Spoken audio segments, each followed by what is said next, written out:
Morning guys. Guluto ako ng ampalaya na may itlog. Saka mayroon tayong daing. Yung ating almusal. At may talbos din tayo dyan.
Ito na yung breakfast ni Mama Love. Lagyan natin sa kanya.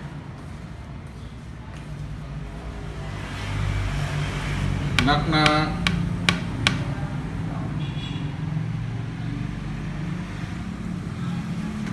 Breakfast, madam. Wow. Ay, wow. May daing. Okay lang ba ito? Oo. Sure ka? Yes. Okay. Fish. Thank you. Welcome.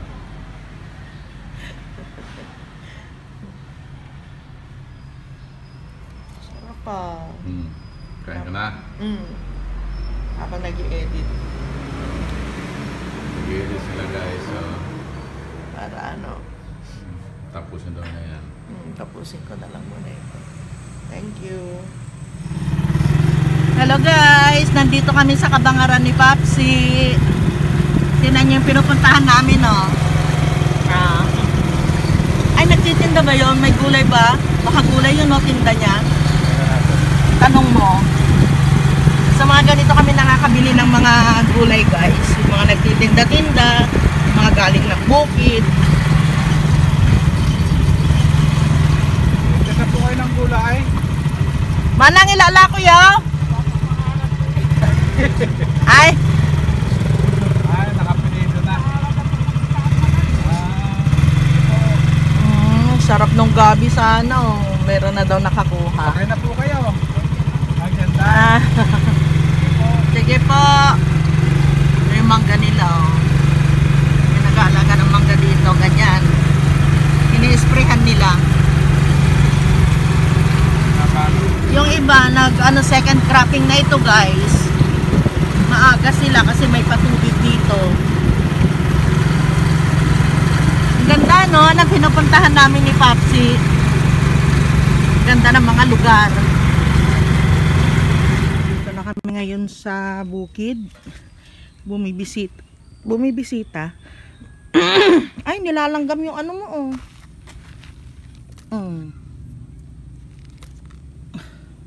Yung sitaw. Ganda na nitong ampalaya mo, oh. Kahit dahon lang dito, sapat na.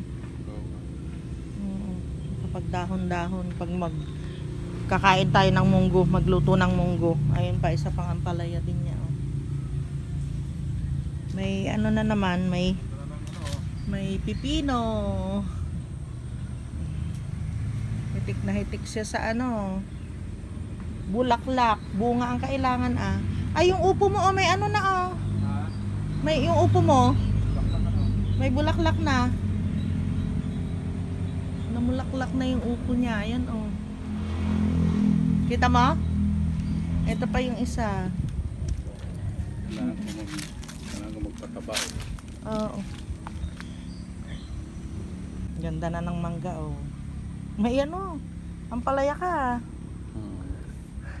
Pwede dyan. Lagyan mo ng balag. O, pagkapangin mo na lang. Yung ano niya, yung kamatis niya. May nakita ako, eh. Namunga. Tingnan, ang bilis, oh. Nung isang araw ko lang ito kinuhanan. Ang bilis ng sitaw niya. Sitaw na turo. Sitaw na turo. Ito din, sitaw na turo. Yan. Ito yung ano, yung puti na sinasabi ko na alugbati niya. Tinanim niya dyan. May bunga na pala yung ano niya. Kamatis. Oh. Yun na.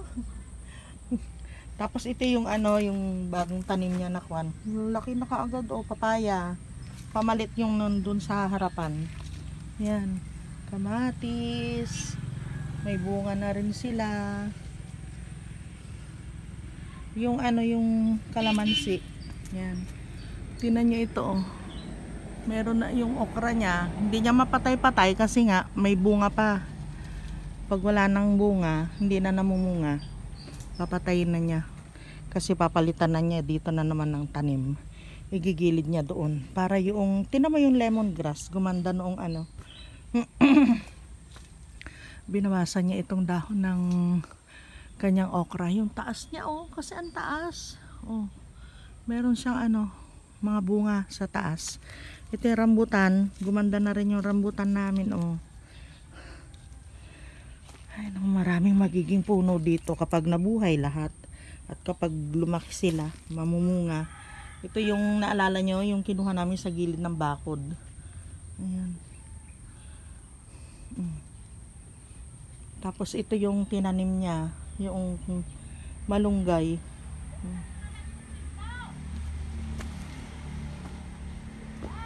Te? Yung alin? Ayan, yung latest. Yung tanim na gabi. Tignan natin, ha. Marami talagang tanim dito si Papa. Tignan niya yung sitaw niya, oh. Sitaw lahat yan. Yung ano, oh. Niransak kasi ng aso, eh. Pero tataniman uli namin. Yung ano yun, mustasa. Ayan. Isang hilera yan ng gabi. Hanggang dun.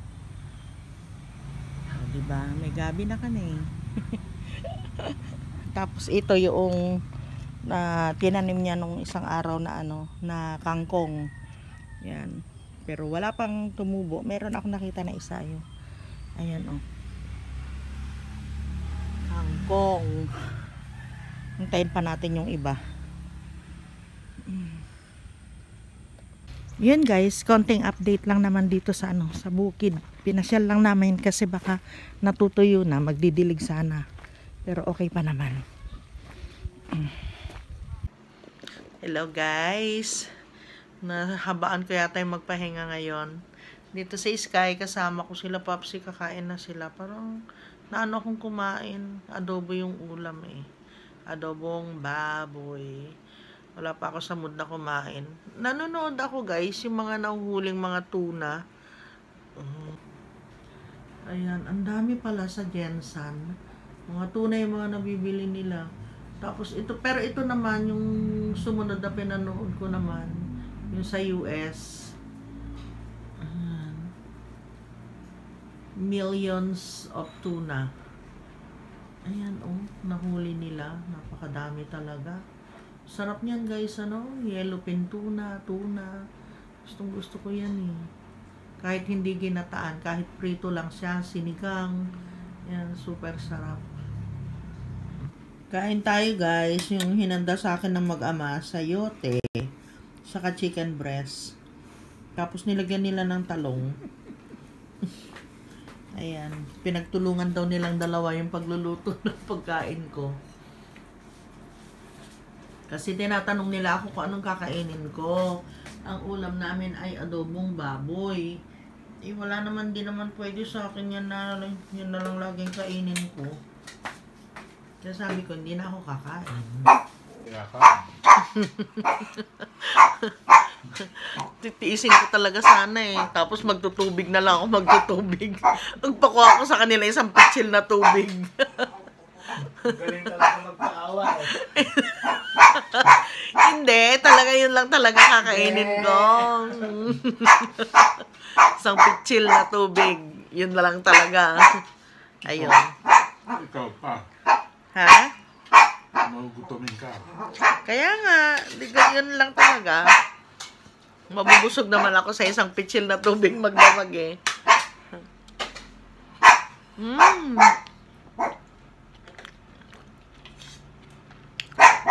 Ano yan, Clark?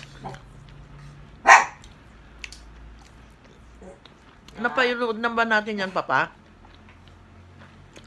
Movie marathon uli kami, guys. Ano? Bella! Good morning, guys. Ang agang nagising kasi magsisinop kami dun sa sa sala, saka dun sa lanay.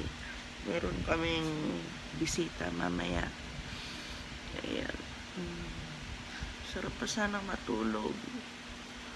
Gusto ko pa matulog.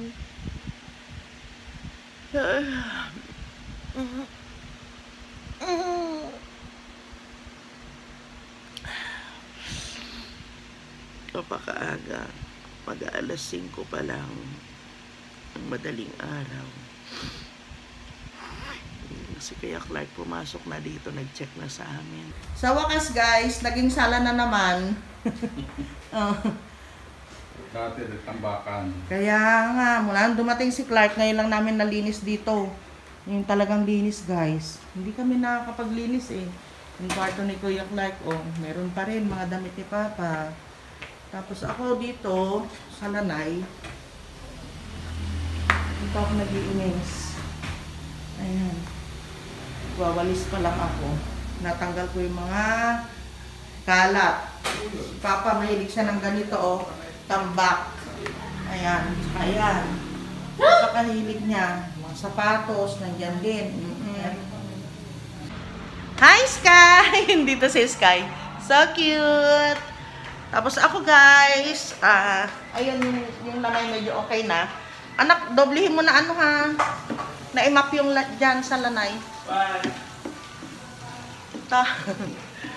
Tapos na kami, guys. Si Clark, siya yung naglinis dun sa loob. Tapos si Papa, tinulungan na niya ako dito para makapagluto na ako. At the same time, naglalaban na rin ako kasi sayang yung oras namin. Sayang yung panahon. Kaya yun ang kainaman, nandito lang yung yung washing machine namin.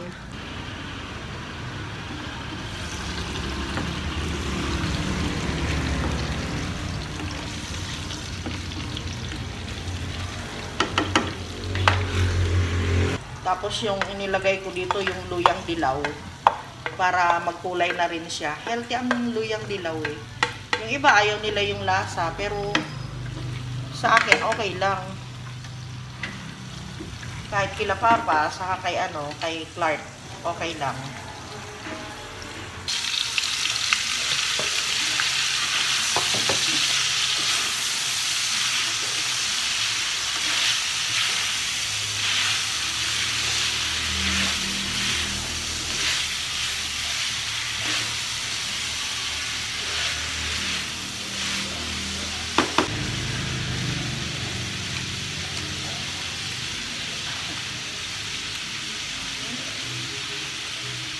Ay, nako.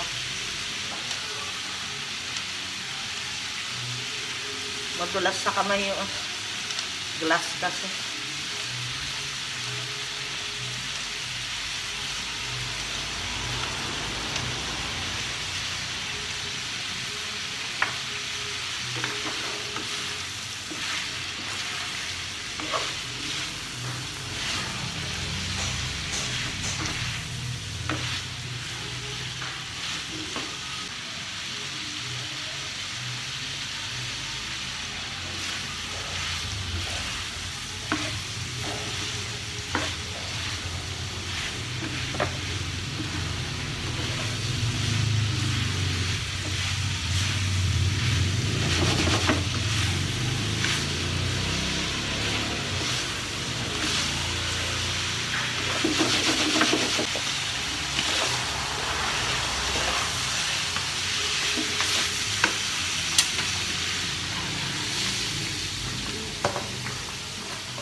Guys, tapos na yung isang salang, tapos mamaya, isa pa ulit. Matatapos namin yung labada namin. Sa loob lang ng 2 oras, natapos namin yung mga trabaho namin. Malinis na uli namin itong bahay. Nakakatuwa nga eh. Muna dumating si Kuya Clark, di naman talaga kami na maglinis-linis, maggagalaw. Alam niyo yun, parang gusto lang namin nakakahiga kami. Nakasama kami dun sa kwarto, okay na. Pero naisip namin, oo nga, yung bahay namin na pabayaan na. Eto na mahal, guys, nakalinis na kami. Nakakatuwa, masinop na naman yung bahay namin. Yan. Tapos dito, grabe ang sinop. Naninibago. Oh. Diba? Yan guys, walang kakalat-kalat. Sana ma-maintain na uli namin yan. Hindi na kami magkakalat dito. Yung mga gamit ni Papa, yun na lang. Wala kasi kaming mga lalagyan ng mga damit niya. Yun na lang guys, yung susunod na isipin namin. Kailangan magkaroon siya ng damitan. Kasi yung cabinet namin, talaga napuno ng mga gamit ko. Yes guys! So happy! So yun guys, i-end ko na po yung vlog namin sa araw na ito and we'll see you again tomorrow! Bye! Hi guys! Salamat po sa panonood ng aking mga video. Kung hindi pa po kayo nakapag-subscribe, subscribe na! Bigyan nyo din po akong thumbs up!